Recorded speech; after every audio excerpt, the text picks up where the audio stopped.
Je vous salue dans le précieux nom de notre Seigneur Jésus. Bienvenue à ce nouveau numéro de Lève-toi et brille. Merci à chacun de vous qui est très nombreux. Suivez régulièrement ces chroniques Lève-toi et brille. Je sais qu'elles sont en train de faire beaucoup de choses dans votre vie, mais je ne manquerai pas cette occasion de vous redire quelque chose d'essentiel. Si vous continuez de vivre comme vous avez toujours vécu, vous continuerez d'avoir la vie que vous avez toujours eue.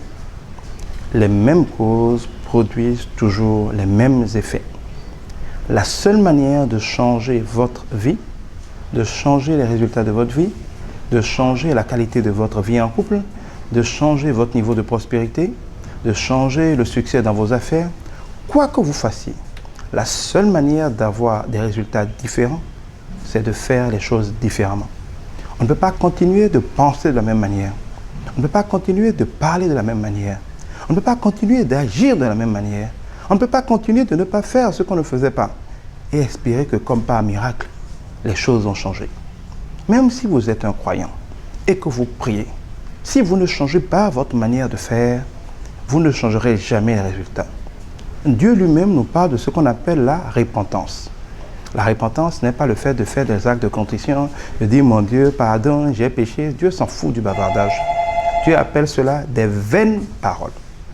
Les vaines paroles ne changeront pas votre vie.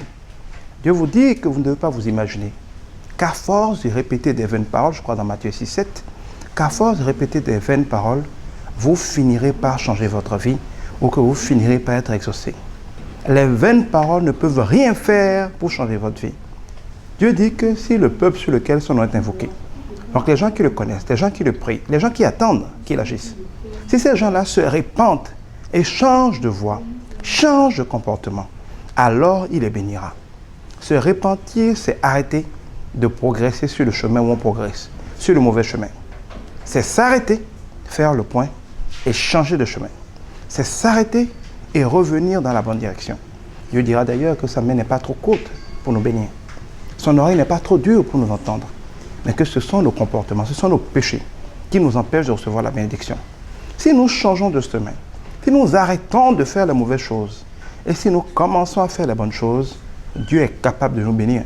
D'ailleurs, toute la parole de Dieu, le fait d'aller à l'église ne sert à rien, si ce n'est pas pour y apprendre la vérité, pour y apprendre les conseils véritables de Dieu pour changer de vie. Aller à l'église, ce n'est pas seulement pour aller faire le folklore, c'est surtout pour aller apprendre à marcher sur le bon chemin.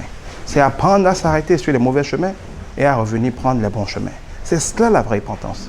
Je voudrais donc vous inviter, mieux que jamais, à changer de chemin. Quand on parle de l'évangile, par exemple, de la vie des croyants qu'on appelle des chrétiens, elle est fondée sur ce qu'on appelle l'œuvre de la croix. Regardez bien la croix. La croix est un carrefour. Le carrefour, c'est l'endroit où deux voies se croisent. La première voie va dans une direction, l'autre voie va dans l'autre direction. En fait, à la croix, pour tout croyant véritable, nous sommes dans chaque décision, dans chaque action que nous faisons, à un point d'intercession. Il y a la voie naturelle de l'homme qui fait ce qu'il croit bon, mais qui se termine toujours mal, donc qui est mauvais. Et il y a la voie de Dieu, celle qui n'est pas naturelle pour nous. Être un croyant, compter sur Dieu, c'est qu'à chaque carrefour, à chaque moment où nous devons prendre des décisions, nous avons toujours le choix entre suivre la voie de Dieu et suivre notre voie naturelle, la voie de notre chair, la voie de l'homme naturel. Si nous continuons de marcher sur la voie naturelle, nous continuerons d'échouer comme la plupart des hommes. Mais si au carrefour de la croix, si au carrefour de la foi, nous arrêtons de marcher sur la voie humaine pour prendre le chemin de la foi, pour marcher selon Dieu, pour agir comme Dieu demande d'agir, pour obéir à la parole de Dieu, c'est alors que nous allons pouvoir changer de vie.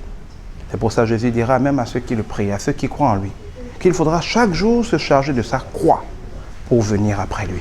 Il faudra chaque jour se retrouver à cette intercession et y faire les bons choix. Le choix de changer de chemin, le choix de changer de vie. Si vous étiez quelqu'un d'arrogant, il va falloir que vous soyez doux et poli. Si vous étiez toujours en retard, il va falloir que vous commenciez à être en retard. Si vous commenciez à être à l'heure plutôt, si vous n'étiez pas quelqu'un de digne de confiance, quelqu'un qui mentait beaucoup, il va falloir commencer à dire la vérité. Si quand vous disiez oui, cela était toujours non. Si on ne pouvait pas se fier à vous, il va falloir qu'on puisse commencer à se fier à vous.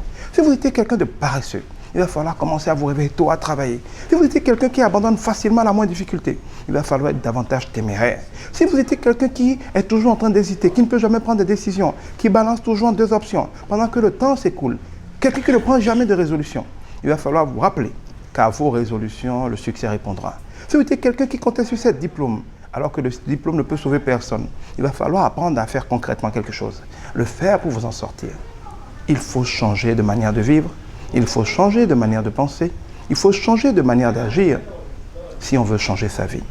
Les mêmes causes, même en Dieu, produisent les mêmes effets.